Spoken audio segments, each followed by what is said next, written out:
Baik, terima kasih pemirsa, masih bersama kami Daman Saku yang mengangkat tema yang tentu saja menarik sekali berkaitan dengan pandangan Islam terhadap pernikahan, dan ada sebagian dan sekarang ini saat ini sedang viral pernikahan beda agama. Nah, ini insya Allah mudah-mudahan diskusi kita kali ini, tanya jawab ini akan memberikan gambaran kepada kita bahwa sesungguhnya Islam telah memberikan koridor yang sangat jelas dan tegas bagaimanakah menghadapi peristiwa seperti ini.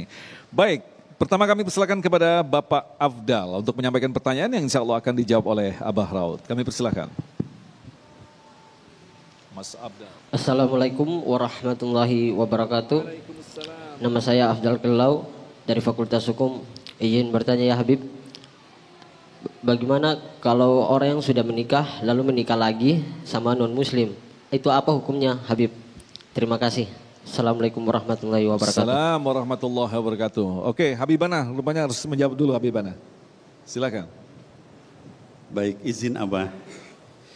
Bismillahirrahmanirrahim. Rabbi syrah li sadri wa yassir li amri wahlul 'uqdatan min lisani yafqahu qawli. Anakku Abdan dan juga para pemirsa yang mendengarkan. Pertama saya ingin menyampaikan bahwa Majelis Ulama itu sudah mengeluarkan fatwa ya.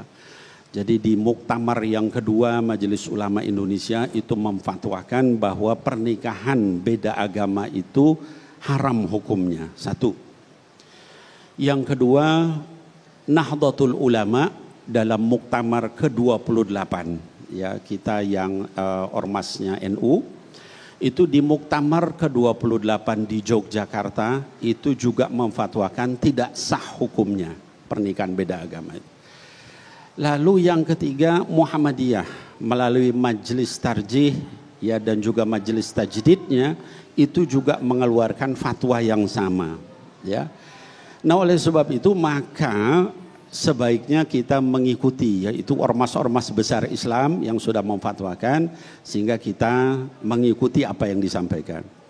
Lalu kemudian mungkin kita akan bertanya terus dalilnya seperti apa. Tadi contoh misalnya ada laki-laki muslim nikah dengan wanita yang non muslim. Pertama saya ingin sampaikan ya bahwa ayat yang tadi dibacakan oleh Qori ya surah Al-Baqarah ayat ke-221 dikatakan la tankihul musyrikati hatta yu'min. Jangan kalian menikahi wanita musyrik ya sampai dia beriman. Itu ayat Allah ya. Wala amatum mu'minatun khairum min musyrikati walau a'jabatkum.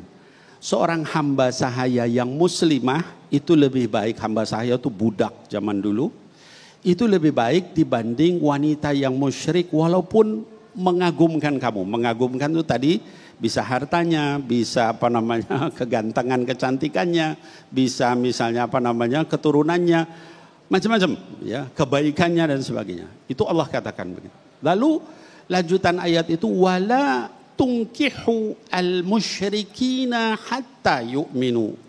Jangan kalian wanita muslimah menikah dengan laki-laki musyrik ya, apa namanya sampai mereka beriman. Kenapa? Wala 'abdum mu'minun khairum min musyrikin walau a'jabakum.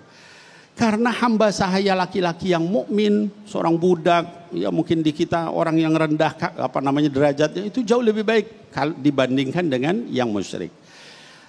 Ayat itu di surah Al-Baqarah menjelaskan kepada kita tidak dibolehkan menikah antar beda agama itu. Dan saya ingin menyampaikan hadirin wal hadirat sebenarnya kalaupun misalnya dari teman-teman yang non muslim sekalipun itu juga mereka nggak suka dengan itu ya.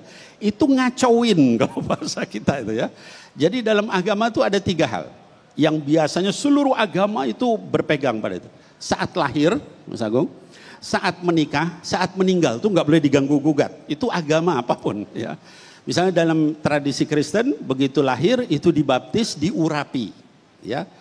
Dalam Islam diakekahi, ditahnik ya, kemudian diberi nama. Nggak bisa dicampur aduk gitu. Begitupun yang kedua nikah, begitu juga. Kalau dalam Kristen ada tradisinya, ada aturannya. Ya, dalam Islam begitu juga ada tradisi. Dalam Hindu begitu juga. Ya. Yang ketiga dalam meninggal begitu juga ada aturannya. Setidaknya 3 itu. Selain dalam hal lain. Jadi ketika kita nikah beda agama tadi itu akibatnya kita nyampur aduk. antar agama masing-masing dengan tradisi masing-masing. Akhirnya kemudian nikah muslimah dengan ini di gereja, nikah nanti non muslim ini di masjid. Ini ya seperti nyampur aduk kopi dengan teh ya. Nah, jadi terakhir saya ingin sampaikan, toleransi itu artinya saya suka kopi, Anda suka teh. Anda jangan paksa saya minum kopi karena Anda suka kopi, saya suka teh. Tapi saya tidak akan memaksa Anda untuk minum teh. Bukan berarti teh sama kopi dicampur suruh diminum dua-duanya. Nah, itu enggak benar. Wallahu a'lam bishawab, demikian. Nah,